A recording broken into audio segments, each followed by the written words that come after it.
Hey guys and gals, today's video is going to be on how to hook up a transfer switch, and I'm going to be your host, the Homestead Prepper.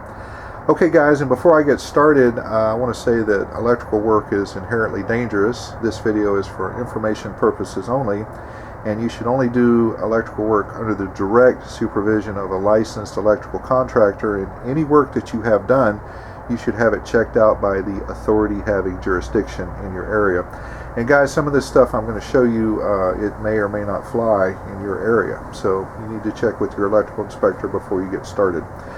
Okay, guys, I'm doing this. This is part of my water plan. This is going to be part 2. I've got a generator plug here, and I've got an interlock, as you saw. And in case, have a hurricane or some jerks go around and cheat up some transformers, or something even more nefarious happens, I want to have something dedicated to run my well. And during a grid down situation, having the well running is going to be huge. And I mean, I'm not going to have to get up in the middle of the night and use the bathroom and carry a 5-gallon bucket of water around with me. Or worse, if we have family members who come over and they can't lug water around and flush their own toilet, this is going to be a lot easier for everyone, especially myself. But it's going to be a huge convenience, and ultimately part 2 is going to be, I'm going to have this running off of a solar setup. I've got a 120 volt 240 volt 4,000 watt inverter, which should run my 1 horsepower submersible pump. So ultimately that's what we're doing. And I want to take a second here to tell a story. Years ago, a friend of mine asked me to go out to a friend of his house, and they lived out in Zephyr Hills, Florida, and they had a generator that wasn't working, and they asked me to look at it. Now guys, this was in 1999, right around the Y2K frenzy that was going on for some people. And they had a 1,000 gallon propane tank out there, and they had a 12 kW Yamaha generator, and it wasn't putting any voltage out. And what they had done is they had run from the generator to the air conditioning disconnect and started up while they were still hooked up to the power company power. And when you run your generator against the power company power, the power company's going to win, okay, and your generator's going to lose. And that's what happened. It burned up their alternator. And had they had one of these little giddy ups right here, well, that generator would probably still be working today. So all right, well, let's get into it. This is where the power comes in right here. And I can't tell you how many switches I've put in there, and they all seem to burn up. So I'm going to be putting in, like I said, a different means of disconnect, and that's going to be, the transfer switch. But I'll show that to you in just a minute. But the power comes in, goes up to the pressure switch. It goes up here to the control, and then it goes down to the well. So we'll be mounting the panel, and I've got this. I think this is an L1430 here. So I'll have a plug that goes from the generator to here, and then I'll be able to transfer the generator power, or I'll have another wire that will go to this, and that'll be from the solar array. So let's take a look at that transfer switch. My incoming power, and this is a 30 amp 2-pole breaker.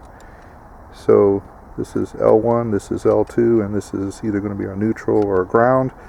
But this panel is not going to have 120 volt capability. It's going to be a 220 volt panel only, because I don't have a neutral there, which I could pull one in, but I don't need that. So, but anyway, it's real easy. The breaker just snaps in like this.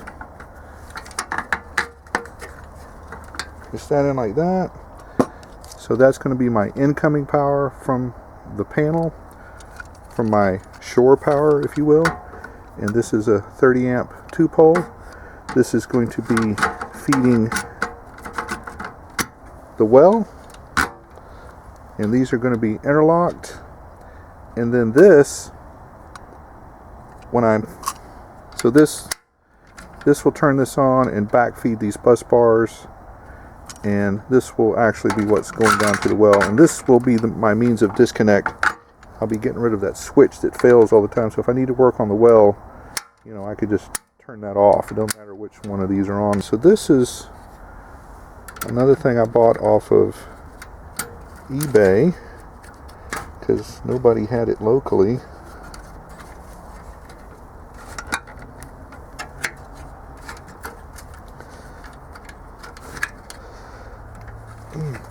go in. Alright, I guess it's just going to take a little force. And there we go.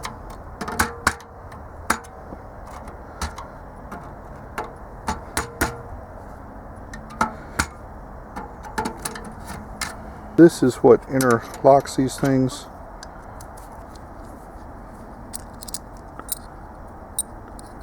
Alright, and the way these work is like that. So one is going to be off and one is going to be on.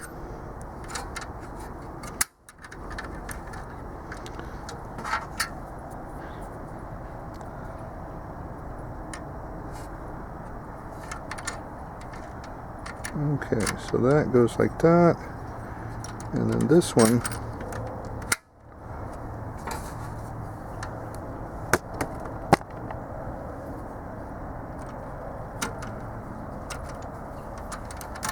just put that on there like so, and then this one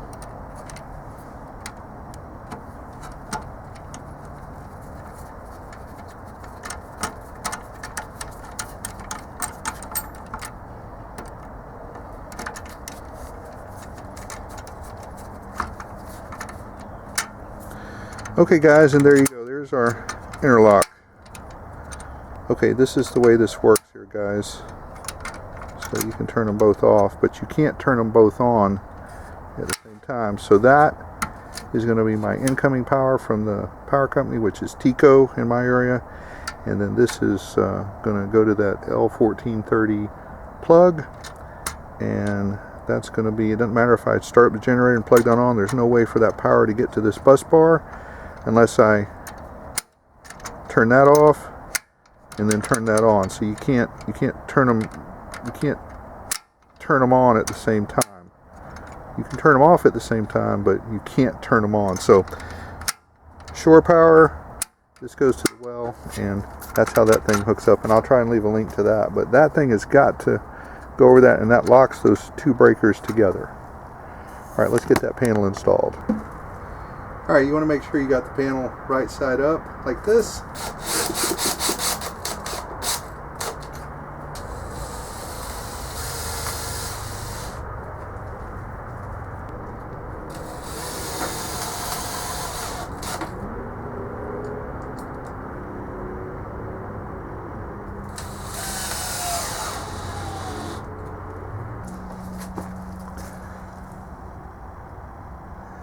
And there we go, that's what we want.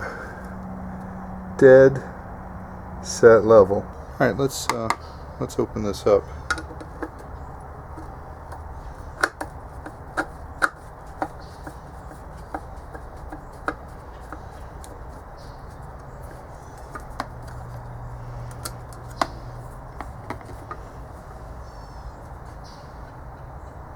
Put that little screw someplace where we're not going to lose it.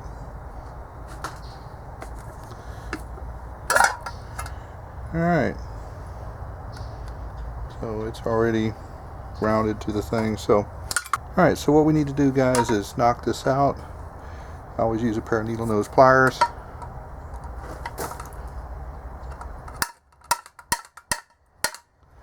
Oh, that's not going to do it now.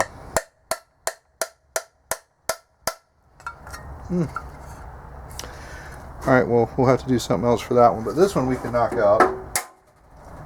That one comes out pretty easy. I used to find these in new construction when I was a kid. I didn't know what kind of money it was. Well, I guess the old saying's true. You get what you pay for. So this was pretty cheap off of eBay, and these knockouts do not come out. It's the idea is there, but they do not knock out like they're supposed to. So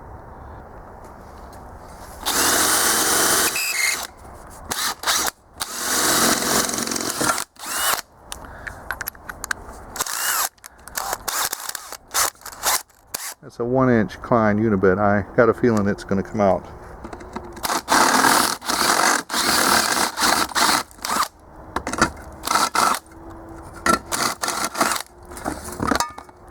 Well, it actually came out pretty easy.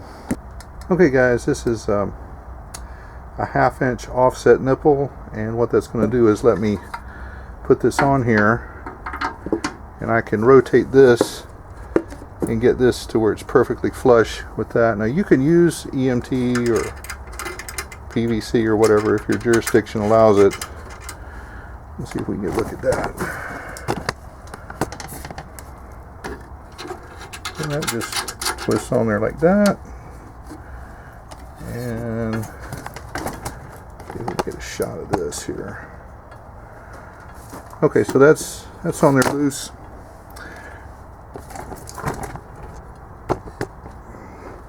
Alright, that's on there loose, and I can move this to get this flush with the back of that. So let's put our handy dandy little level on here.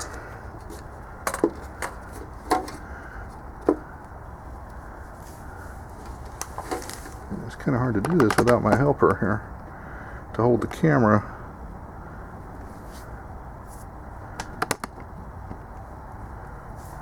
All right.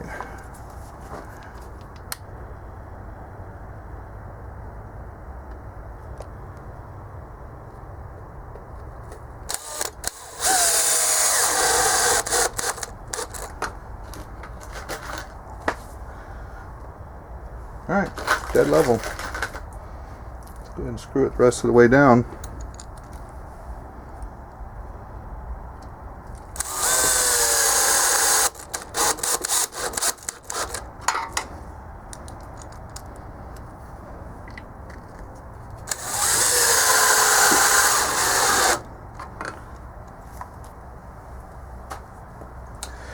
Alright guys, I don't know what happened to my little bushings. You got to have some PVC bushings right here. Your code may or may not require them. I always put them on. Let's see if I can go find them.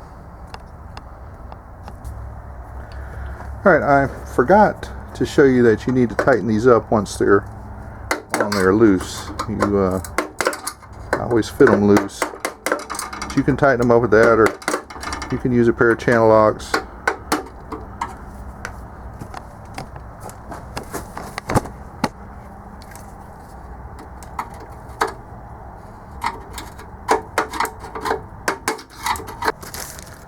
Alright, well I just happened to find them. That's what they are right there.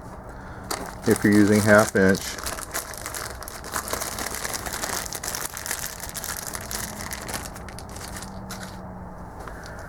Alright, let's put those on. This goes on like that. I can do this one one-handed.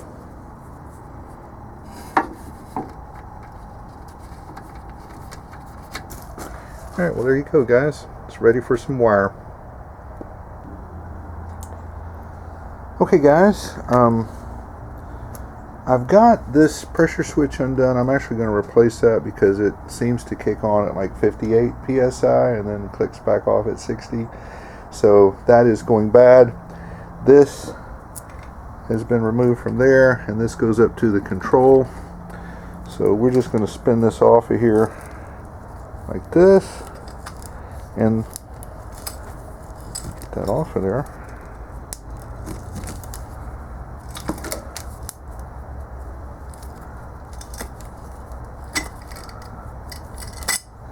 Go.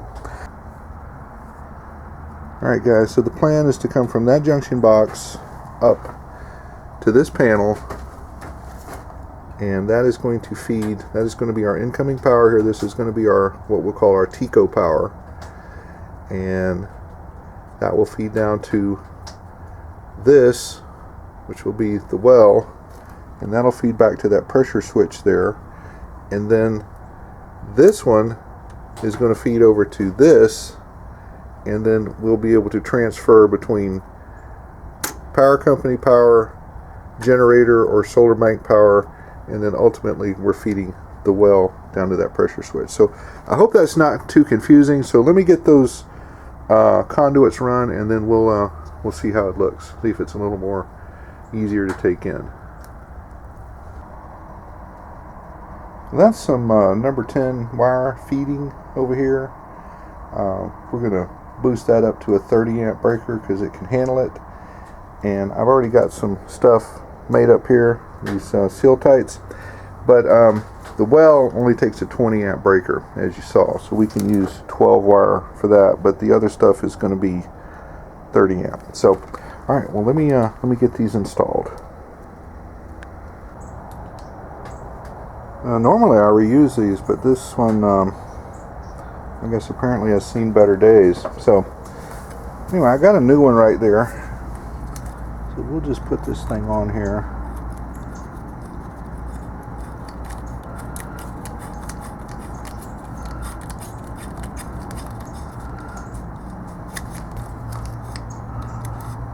That fits on there like that, and then this just screws on. I'll probably give that another turn with my channel locks off camera here. Leave that a little bit loose. And then this is going to go to that panel. So you can see it goes from there up into this. So let me get a connector for that. Well, as we've seen, some of these bottom knockouts right here are very difficult to get out. So you just take a screwdriver, and I beat that up there with my pliers. You just kind of bend that out.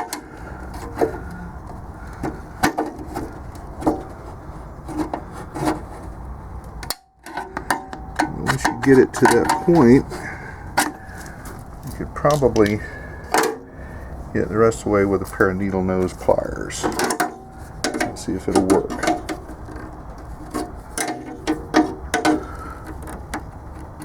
Nope. There we go. You can see we just twist that out and get a better pair of pliers.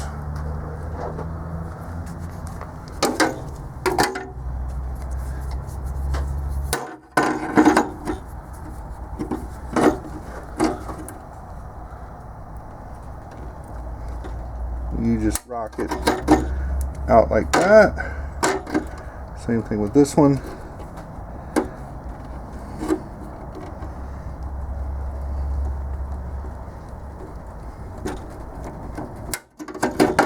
And there you go.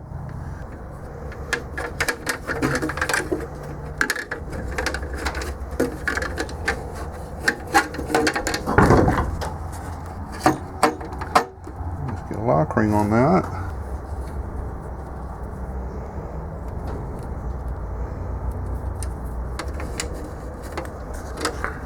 Well, there's one. I just need to tighten those up. So that one comes up to here, and this is going to be the power. Well, I'll show that to you. Alright, well, there we go. All we need to do is run this in there and hook this back up to that. And of course we need to tie this back in, and that pump should come back on.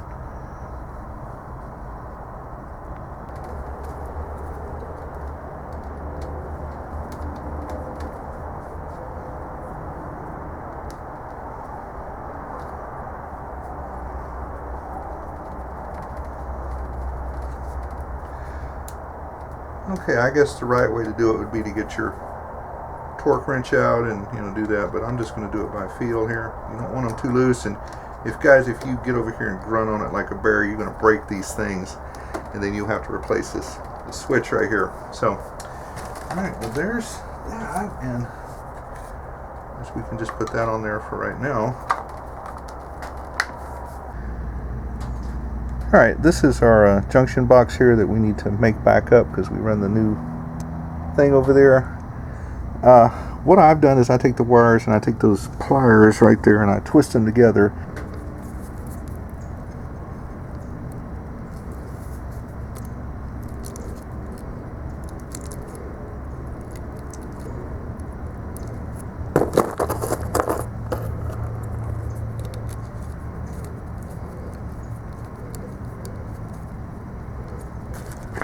And now you've got a good connection.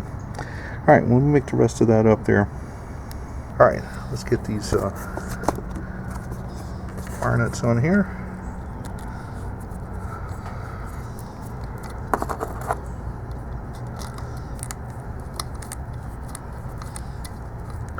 And I need to tighten those up a little bit more. I need both hands.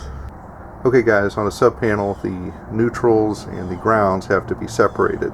Now there's going to be no neutrals in this panel because it's just feeding, it's a transfer switch from my well, and the well doesn't need a neutral.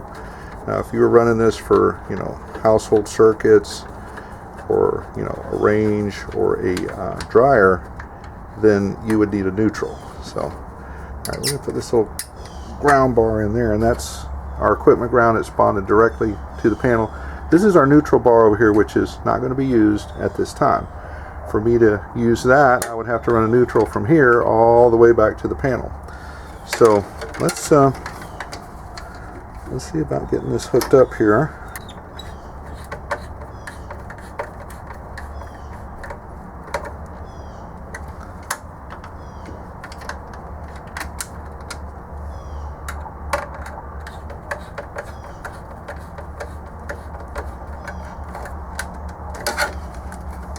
Okay guys, we're going to do the incoming power first. So I've deemed this the local power from the power company, which is TECO, and then this is going to be my generator, or I could, you know, make this one the generator and make that one the incoming power. Doesn't really matter. But let's get that hooked up.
Okay, so these are our wires down to the well, the pressure switch,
Alright, well there you go guys.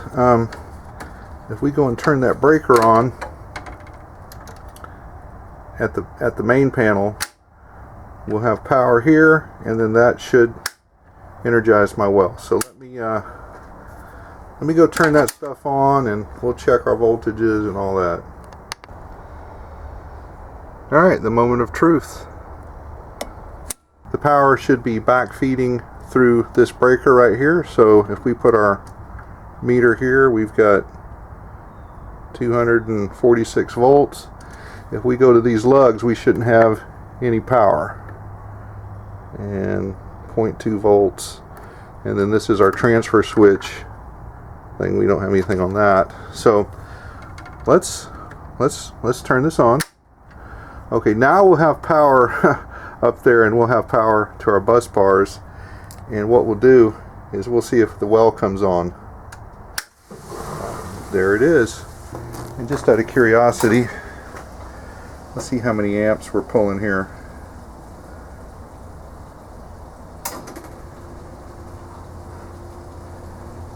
About 9.4, 9.3. All right, let me turn that thing off out there. Alright, now we're going to try and wire up this plug that I got a hold of some of the screen wire, and they wanted $57 for 100 feet. So I just went ahead and bought a 500 foot roll. I was going to use it anyway on other stuff. But you can see how the green is identified. You've got the red, that's the white, and then this is going to be the other color. So, of course I don't have red and black there. I have orange and blue, which is going to work, so it doesn't really matter. But as long as we put the green goes here and the white wire goes here. Now I said this was going to be a 220 volt only panel. Well, the generator has a neutral on it, so we're going to go ahead and hook that up. But I'm not going to be using anything 110 volt. I'm not going to be using a dryer or a range on this, which would require a neutral. So let's get this hooked up if we can. And this has got this little thing here for the ground.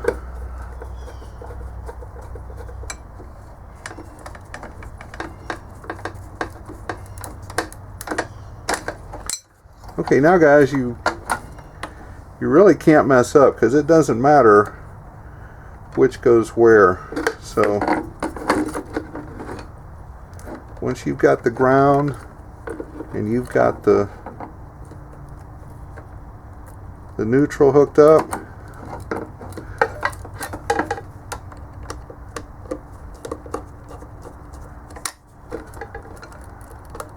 alright, so we got that one in there.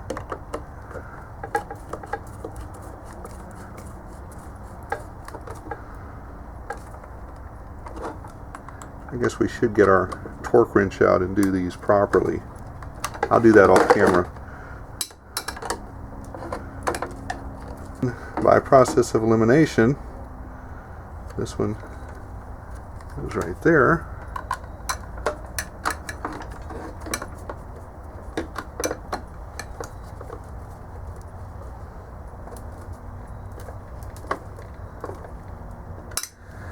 Okay, well there you go guys, that's how you hook that up. And like I said, the green is identified, that's your ground. The white is the neutral, that is identified. And then you've got your red here, which on 240 volts it doesn't really matter, you know, which one it goes, and that wire does not have to be red. So, alright, so you can see in there. Alright, let's put this back on.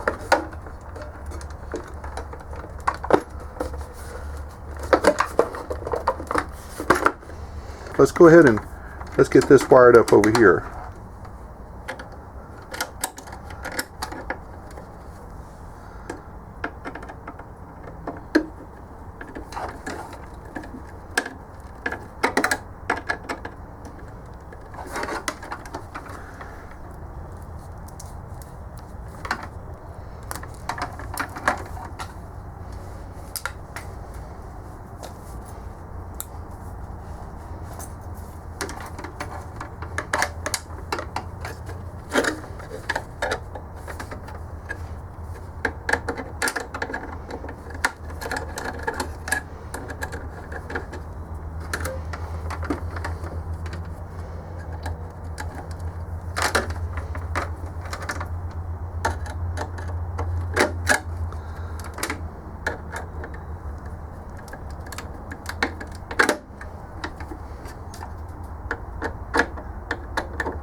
Alright, and then we got these to hook up. So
alright guys, just so you can see,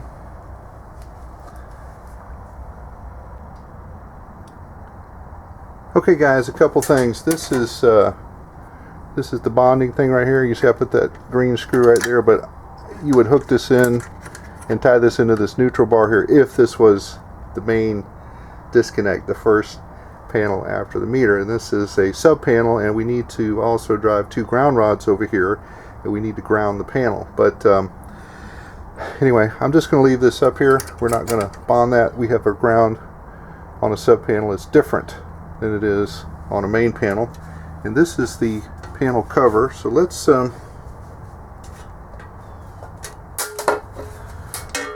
get these things knocked out. So I'm going to have 2 here and 4 on this side. So these 4 are going to come out, and these 2 and these are staying. And if you goof, they make blanks for this. So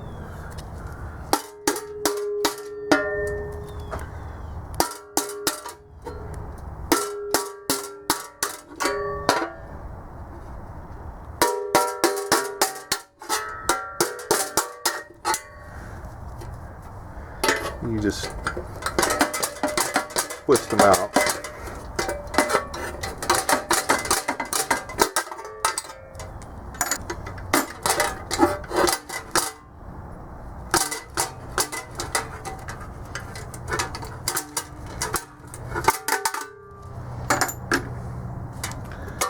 And then these, get the back here.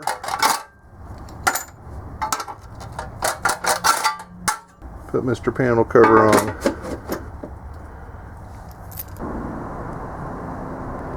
Okay, I got this hooked up here, and if you're not familiar with this, what'll happen is all these things will fall out, and then you'll be really confused, you know. But what I wanted to say is if that happens to you, what you can do is find the ground. The ground has got that little hook there, and that's your green. That'll be your ground, and then right across from that is your neutral. And then on 220, that would be your hot, and that would be your other hot. And across them, you get 220, and from here to here, you get 110, and from here to here, you get 110, and from here to here, you should get 0.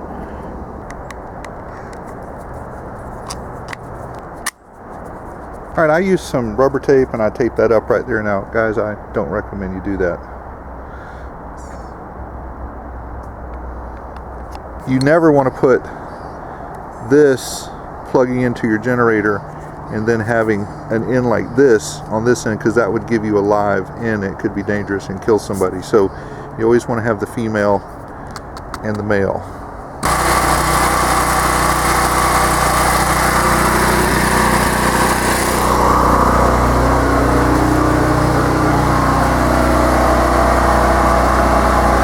Okay guys, I don't know how well you're going to hear me, but we're going to check the voltage. And I like, this is showing that it's got power going to it. So it says it's on. So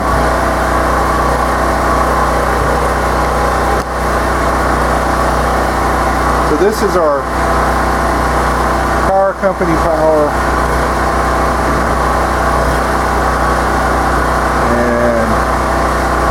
Got 246 volts in, and this is our generator power here.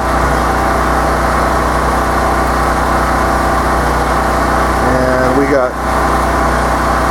237 volts. So the generator's been running for 5 minutes. So what we're going to do is we're going to turn this off, we're going to turn that off, and we'll turn this on, and then this turns the well back on, and we'll see if the well works.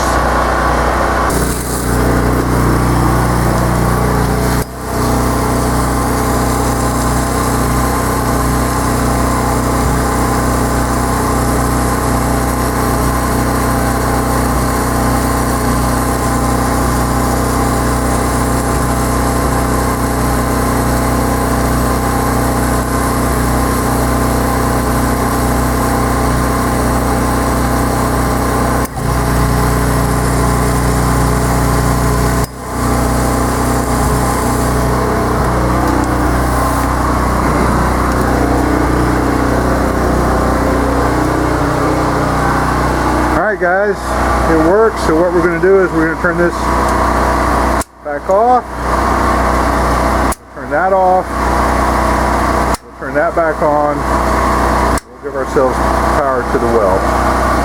And if this falls out right here, we don't have to worry about electrocuting ourselves. So see that little light went out right there.